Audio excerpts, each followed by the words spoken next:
নমস্কার বন্ধুরা, আমি আচার্য শ্রী শান্তনু শাস্ত্রী আপনাদেরকে শুভেচ্ছা জানিয়ে আজকের বিষয় নির্দিষ্ট আলোচনাতে চলে আসব। আপনারা ভিডিওটি শেষ পর্যন্ত দেখবেন। ভিডিওটি যদি ভালো লাগে তাহলে আপনারা ভিডিওটি লাইক, কমেন্ট এবং শেয়ার করবেন এবং চ্যানেলটিকে আপনারা সাবস্ক্রাইব করবেন এবং বেল বাটন প্রেস করবেন ভবিষ্যতে নতুন নতুন ভিডিওর নোটিফিকেশান পাওয়ার জন্য। তো চলে আসুন, আজকের আলোচ্য বিষয়ে আমরা চোখ রাখি। নমস্কার বন্ধুরা, আমরা আজকে জটক বিচারের রাশিকূট নিয়ে আমরা একটু আলোচনা করব। তো রাশিকূটের উদ্দেশ্য হচ্ছে পাত্রের রাশি থেকে পাত্রীর রাশির গণনায় যত সংখ্যক রাশি হয় তা ভালো না মন্দ সেটি বিচার করা হয়। তো আমরা এখানে অষ্টকূটের যে আমাদের অষ্টকূটের যে পয়েন্ট তার একটা টেবিল আমরা এখানে দিয়েছি। তো রাশিকূট বলতে আমরা এই ভ্রুকূটটিকেই আমরা বুঝি। তো এখানে জীবনের ক্ষেত্রে প্রেমের ব্যাপারে একটা আমরা সিদ্ধান্তে পৌঁছতে পারি। তো এটিও খুব গুরুত্বপূর্ণ একটি পয়েন্ট। আমরা আগের ভিডিওতে বলেছিলাম যে গণ নিয়ে আমরা আলোচনা করেছিলাম। গণ একটি গুরুত্বপূর্ণ একটা বিষয় অষ্টকূটের বিচারের ক্ষেত্রে। তারপরে অবশ্যই আমাদের রাশিকূট, এটিও একটি গুরুত্বপূর্ণ বিষয়।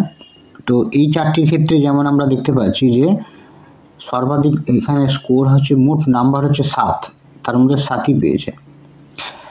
তার মানে রাশিকূটের ক্ষেত্রে এই চারটির ক্ষেত্রে কোনো সমস্যা নেই। তো এখন ঘটনাটা হচ্ছে কি যে আমরা রাশিকূটের উদ্দেশ্য কি না, পাত্রের রাশি থেকে পাত্রীর রাশি আমরা গণনা করব, দিয়ে সেটা কোন জায়গায় পৌঁছচ্ছে, সংখ্যা হিসেবে কত নম্বর সংখ্যা হচ্ছে সেটা আমাদের দেখতে হবে। পাত্রের রাশিকে আমাদের এখানে লগ্ন ধরতে হবে। পাত্রের রাশিকে লগ্ন মনে করে পাত্রীর রাশি সেই লগ্ন থেকে কতটা দূরে আছে সেটা সেই অনুযায়ী আমাদের একটা সংখ্যায় পৌঁছতে হবে। তো এর অনেকগুলো ভাগও আছে। এক নম্বর যেটা আমরা বিচার করব সেটা হচ্ছে কি যে রাজযোটক বলে এখানে কিন্তু একটা কনসেপ্ট আছে। তো তার কানেকশানটা সেটা আমরা অবশ্যই জানবো। তো 2 নম্বর ক্ষেত্রে আমরা, দ্বিতীয় ক্ষেত্রে আমরা যেটাকে পাচ্ছি সেটা হচ্ছে দ্বিদ্বাদশ।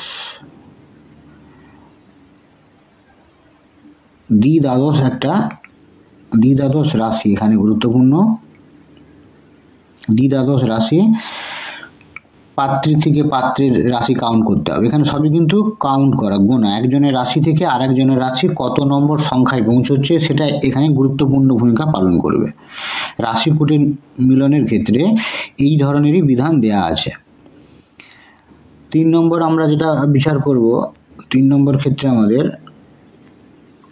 ষষ্ঠ আর অষ্টম, এগুলো আমরা দুস্থান হিসেবে জানি যে একজনের রাশি থেকে আরেকজনের রাশির যে দূরত্ব সেটা যদি ষষ্ঠ ঘরে পড়ে, যদি অষ্টম ঘর হয় কাউন্ট করলে, তাহলে কি হতে পারে, ষড়ষ্টক যেটাকে আমরা বলি। তারপরে আর একটা যেটা আছে 4 নম্বর যেটি, সেটি হচ্ছে নবপঞ্চক, মানে 9 আর 5। তার মানে এখানেও কিন্তু দুজনের যে দূরত্ব সেটি যদি নবম রাশিতে পড়ে, একটা পাত্রের রাশি আর পাত্রীর রাশি, পঞ্চম বা নবম হলে কী ধরনের অবস্থা তৈরি হবে সেটি কিন্তু বিচার করা হবে এই পয়েন্টটিতে। তো প্রথমে আমরা চলে আসবো রাজযোটকের ক্ষেত্রে। রাজযোটকের ক্ষেত্রে আমাদের যে নিয়ম আছে সেটি আমরা একটু জানবো। সেটি হচ্ছে পাত্রের যে রাশি আর পাত্রীর রাশি যদি একই হয়, এই ধরনের একটা আমাদের কনসেপ্ট আছে যে দুজনে যদি একই রাশি হয় তাহলে কি হবে। তাহলে পাত্রের রাশি আর পাত্রীর রাশি যদি একই হয়, কিংবা পাত্রের রাশি থেকে পাত্রীর রাশি যদি তৃতীয়, এই রাজযোটকের ক্ষেত্রে এখানে যেমন তার মানে একই হলে 1 নম্বর হয়ে যাচ্ছে, তৃতীয় 1, 3, 4 সংখ্যা হিসেবে যদি চতুর্থ হয় আর কাউন্ট করলে, তারপরে সপ্তম, তার মানে 1, 3, 4, 7, এবং তার সঙ্গে আমাদের আরও যে 2টি ঘর আছে সেটি হচ্ছে দশম এবং একাদশ। এই ঘরগুলি যদি হয় কাউন্ট করলে, যদি আমরা দেখি এই সংখ্যাগুলি আসে পাত্রের রাশি থেকে পাত্রীর রাশি, তাহলে রাজযোটক অর্থাৎ শ্রেষ্ঠ মিল হিসাবে আমরা ধরব। এর মধ্যে যদি দুজনের রাশি যদি এক হলো, কিংবা একজনের রাশির সপ্তমে আরেকজনের রাশি হলো, সব জায়গাতে যে মিল হবে তা নয়। এর নিয়ম হচ্ছে কি যে সাধারণ অবস্থায় তো আমরা জানি যে একই রাশি হচ্ছে বা একজনের সপ্তমে আরেকজনের রাশি হচ্ছে, সেক্ষেত্রেও আমরা একটা উত্তম মিল হিসেবে ধরে নিই। কিন্তু এখানে একটা জিনিস মাথায় রাখতে হবে কি, একই রাশি হলেও নক্ষত্র যদি এক হয় তাহলে তা অত্যন্ত অশুভ। এই ধরনের একটা প্রশ্ন বিভিন্ন সময় করা হয় যে আমাদের একই রাশি পাত্রপাত্রীর বা একজনের সপ্তমে দেখা গেল কি যে আর একজনের রাশি, তো তখন কিন্তু দেখা যাবে কি যে সেখানে নক্ষত্রকে আমাদের দেখতে হবে। নক্ষত্র যদি এক হয় তাহলে অশুভ, যদি নক্ষত্র আলাদা হয়ে যায় তাহলে সেই ধরনের আর কিছু সমস্যা নেই। রাজ্যটক যে মিল তার ক্ষেত্রে আমাদের আরও যে জিনিসগুলো যেমন তৃতীয় একাদশ, চতুর্থ দশম, এইগুলো কিন্তু একই রকমভাবে আমরা কাউন্ট করব। যে ঘরগুলি আমরা বললাম 1, 3, 4, 7, 10, 11, একজনের মানে পাত্রের রাশি থেকে পাত্রীর রাশি কাউন্ট করে কত নম্বর সংখ্যাতে আসে, যদি এই সংখ্যাগুলি আসে তাহলে আমরা রাজ্যটক মিল হয়েছে আমরা ধরে নেব। আর একই রাশির ক্ষেত্রে বা একজনের সপ্তমে আর একজনের রাশির ক্ষেত্রে যদি দেখা যায় একই রাশির ক্ষেত্রে নক্ষত্র এক হওয়া চলবে না, তাহলেই ঠিক আছে।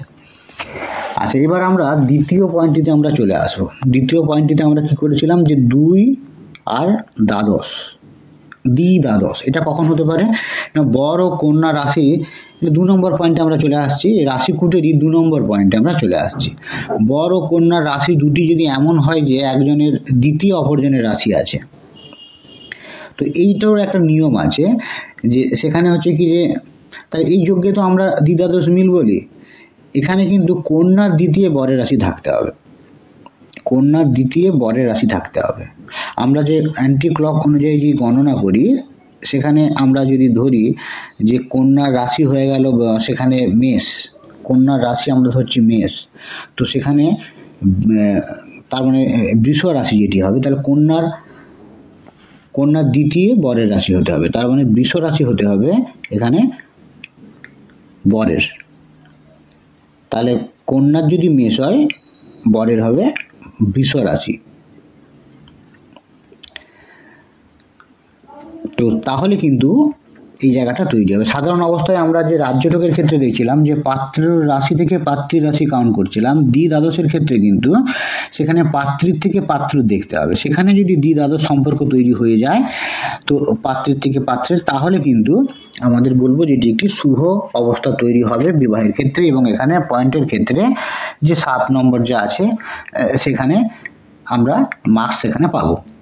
তৃতীয় যে পয়েন্টটিতে আমরা চলে আসব সেটি হচ্ছে ষষ্ঠ এবং অষ্টম যে কানেকশন মানে ষষ্ঠক। তৃতীয় পয়েন্টটিতে চলে আসছি আমরা।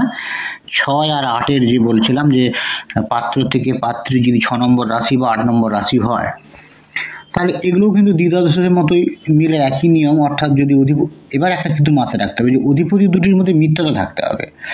যে রাশিগুলি আসছে পাত্র পাত্রী তাদের যে অধিপতি তাদের মধ্যে মিত্রতা থাকতে হবে, তো সেই মিত্রতাটা এখানে খুব গুরুত্বপূর্ণ। এবার যদি একই গ্রহ দুটি রাশির অধিপতি হয় তাহলেও কিন্তু শুভ অবস্থা তৈরি হবে। আর বরের রাশি বিজোড় আর কন্যার রাশি জোড় তখনও কিন্তু একটা শুভ অবস্থা তৈরি হবে।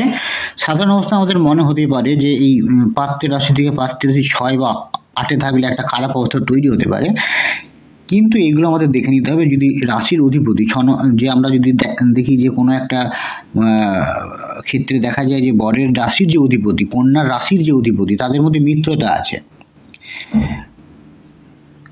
তাদের অধিপতির মধ্যে মিত্রতা আছে, এবং এমন হতে পারে দুটি রাশি একই অধিপতি একটি গ্রহে দুটি রাশির অধিপতি, বা আর একটা কন্ডিশন যে বরের রাশিকে বিজোড় হতে হবে। বিজোড় আমরা তো জানি কোনটা বিজোড় আর কোনটা জোড়, আমরা মেষ থেকে 1, বৃষ থেকে 2 এইভাবে আমরা কাউন্ট করে যাই।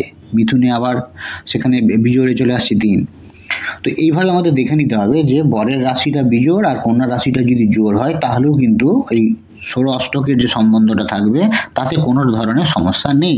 কিন্তু যদি না হয় যে কন্ডিশনগুলো আমি বললাম তাহলে কিন্তু প্রবলেম আছে। তো এবার আমরা চতুর্থ গুরুত্বপূর্ণ রাশিকুটের চতুর্থ গুরুত্বপূর্ণ পয়েন্টটি নিয়ে আমরা আলোচনা করব, যেখানে আমরা নবম এবং পঞ্চমের একটা আমরা একজনের রাশি থেকে আরেকজনের রাশি নবমে কিংবা পঞ্চমে হলেও একটা মিল পাওয়া যায়। তবে এখানে একটা ধারণা দেওয়া আছে যে বরের রাশি থেকে কন্যার রাশি যদি নবম হয় তাহলে নবম হলে বরের রাশি থেকে কন্যার রাশি শুভ এবং উত্তম হয়, কিন্তু পঞ্চম কিন্তু যদি পঞ্চম হয় তাহলে একটু অশুভ অবস্থা তৈরি হতে পারে বলে বলা আছে।